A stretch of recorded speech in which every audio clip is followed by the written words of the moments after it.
Jones! Jones! I'm gonna blow up the Ark, Renee!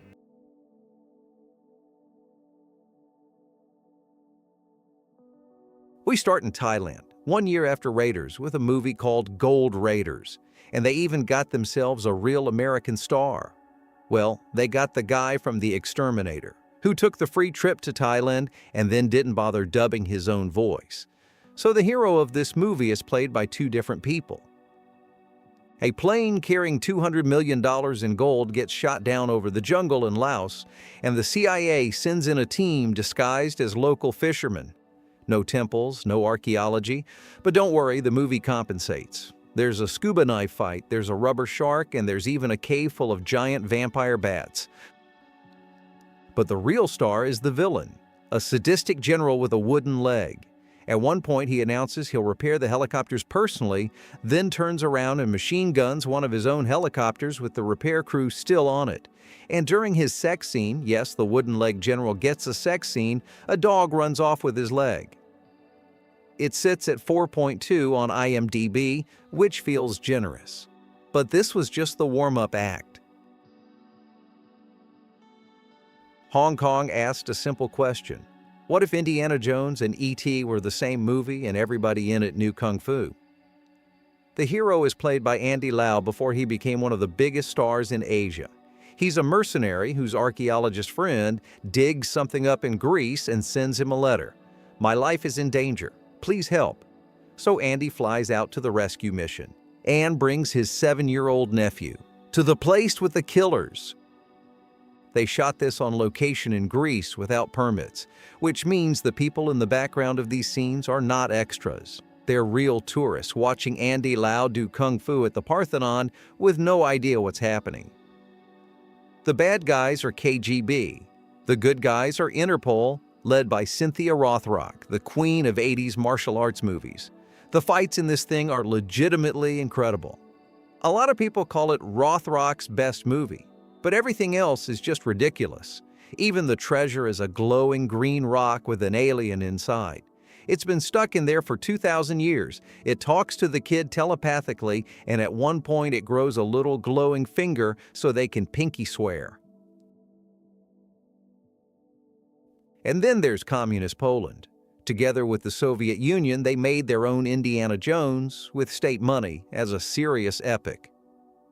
In 1954, a pilot gets shot down in the jungle, stumbles into a Buddhist monastery, and steals a treasure box. A monk curses him on the way out, hence the title. 30 years later, the box turns out to contain a map to a cursed valley full of snakes, plus a description of a terrifying weapon that can only be manufactured in the vacuum of space. Why does an ancient monastery have documentation for a space weapon? Great question. So a professor, the pilot, and a journalist, who is secretly a counterintelligence agent, head into the jungle. And then the movie completely loses its mind. Stoneheads shooting lasers out of their eyes. A giant snake monster dangling on visible wires. The tomb turns out to belong to an ancient alien, and the finale throws a teleporting monk at you. Now here's the part that breaks my brain. This movie was a monster hit. 25 million people saw it in Soviet theaters. Because if you lived behind the Iron Curtain, you couldn't watch Indiana Jones. This was Indiana Jones. This was the only ticket in town. And today it sits on official lists of the worst Polish films ever made. This one exists because of one man, Tony Anthony, a B-movie actor who almost single-handedly started the 80s 3D revival with a Western called Comin' at Ya. It was 90 minutes of things being thrown at the camera, but it made money. So he made an Indiana Jones version. The first 20 minutes have no dialogue. Our hero walks into a castle and the movie just starts flinging its entire inventory at your face. Vultures, wild dogs, rubber pterodactyls, and floating swords. He grabs a golden key, gets out, and the entire castle explodes. Why does it explode? It doesn't matter.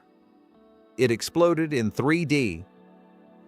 Turns out the key unlocks mystical crowns guarded by an evil cult, so our hero assembles a team of thieves for a heist. And I'll say this, the heist is actually decent. Lasers, pressure sensors, people lowered from ceilings. They ripped off Raiders for the adventure and Top Copy for the heist. At least they stole from the best. The finale has to be seen to be believed. Our hero touches the crown's power. His head starts spinning around, half his face turns evil, and he starts shooting flamethrowers out of his body at the cult leader. This is how the movie ends. Australia watched Raiders and decided to make its own blockbuster. They even spent a whole lot of money on it. The hero is an Air Force pilot called Dakota Harris. One critic counted references to every single Spielberg movie made up to that point. They didn't rip off a film, they ripped off the man's entire career. It's 1945 and Dakota is flying a top-secret cargo, a broken piece of an ancient tablet from Easter Island. Mid-flight, a drunk crew member goes into the cargo hold and uncovers the tablet. This causes the plane to get sucked through a hole in time and crash into a ghost sea full of ships from different centuries. Dakota makes it back, tells the truth, and gets court-martialed because the other survivor, an evil general, lies to the tribunal because he wants the tablet's power for himself. So it's a race to Easter Island to assemble the pieces before the evil general does. This one had a real budget, 4.2 million Australian dollars, big for Australia at the time. Domestic box office was just $76,000. That's under 2% of the budget. Critics said all the action was in the trailer, and audiences apparently agreed the trailer was enough. Next one, Cannon Films. The studio that made American Ninja, Delta Force, and 400 other movies where things explode. They bought an Alistair MacLean novel, hired the American Ninja himself, and sent him into the Amazon to fight Nazis. On paper, this is the greatest B-movie premise ever assembled. The setup is genuinely amazing.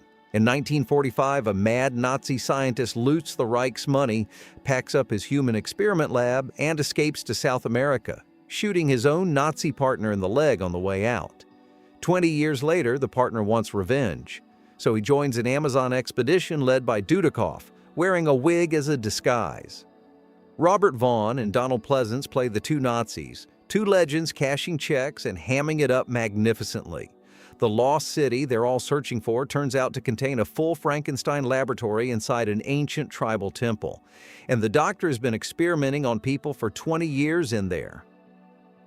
It's a shame Cannon made this one tame. The American Ninja doesn't throw a single kick or punch in the whole movie. The cannibals don't eat anyone on screen. There's no blood, no sleaze, none of the stuff this studio was famous for. And the timing was the final nail. This came out in September 1989, 3 months after Last Crusade. Indiana Jones came back, said goodbye, and the whole knockoff business just died with it. Now, this next movie found the laziest possible way into the genre, because it isn't really an Indiana Jones ripoff. It's a cheap jungle movie that was going to be called Horror Safari, and then Raiders came out, and the producer just renamed it Invaders of the Lost Gold. To be fair, the opening goes hard.